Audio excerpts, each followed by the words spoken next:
Pinili thota nili nali tumafan West Karbi Anglong pen kapiklang pon Voreng Awarsai APHUTHAK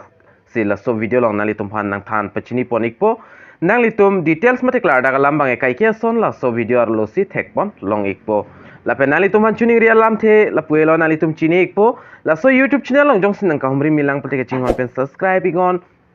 adung hes tame bell arjan ri latest subject kilong verji afan hola bell arjan long stame nali tum tene nipin pen berpon igdernon lapen la so video stame nali tum ka an share go Karbi Anglong rastame pelangik nang lapen pachinik nang tangde pathek penon kopia Voreng Awarsai ma ko anana post vacancy sidoma kachar leng ding ko an sikenang jima la so details non lang polonang lapen chethan polonang tangte non pathek pen la so Voreng Awarsai APHUTHAK chethan polonang lapen lang polonang la so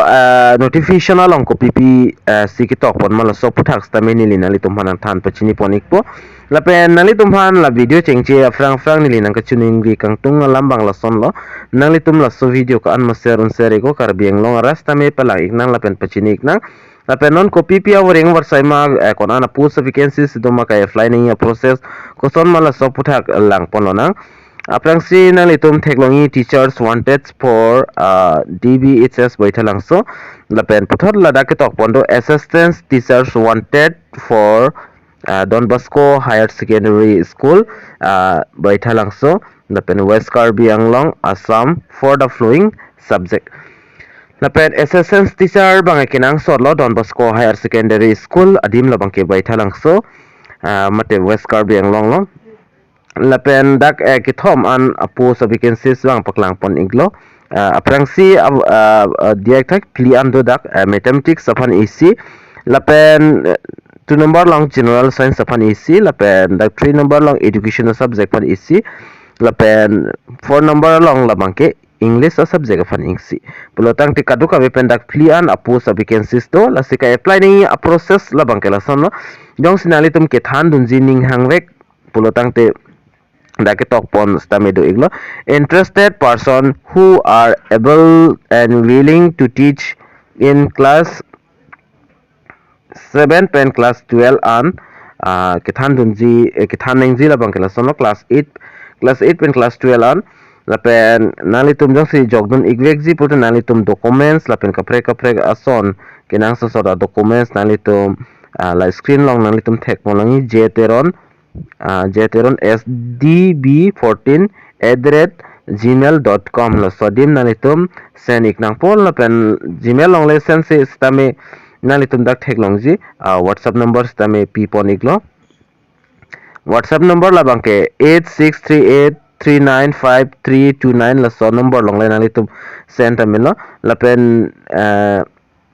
be ready for interview salary dak mention bon pe salary kan ani ki pipon ji lapen adet stame dak fix pon pe command to adet pen tong kai fly ki cheng ji ne lapen command to adet tong last date ne la so APHUTHAK bangai dak ke tok pon tok ki tok ave sitame nang li tum jong si ke than dun jining hang polotang te nang li tum prabjin pen la so number nang li tum try gon mate call contact gon lapen apus ba nang li tum thek long ji aprangsi la bangke dak mathematics lapen general science education lapen English subject fancy dak teacher mate kinang sort lo teacher post adim la bangke Don Bosco Higher Secondary School baithalang so lapen ke charli ang deng ko ane nang zila so APHUTHAK stame dak tok pon pe lapen salary ata mention pon pe lapen dutulang age limit stame dak mention pon pe lai huya details la bangke nalitum la screen long ke thek long number long nalitum call igdet nang po mate detail salam nalitum arju polte la so number nalitum call pen stame arju ponik melo la so video long bangke nili la so Voreng Awarsai APHUTHAK na than ponji mate la so video bang la an le ington ponik na la pen dak na ke than ji ason an alam bangke avelo dak la pen dak ke to ateng sinili stame nalitum phan isi hini stame nang than pachini ponik lo lapen la so advertisement alu stame nili WhatsApp group kalite Telegram channel long stame nili send pon igdet pon nalitum hodak pen download pen nalitum lang ikmelo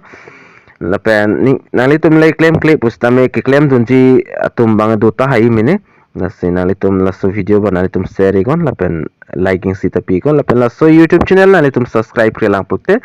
pada dipin pen nalitum subscribe igon. To change your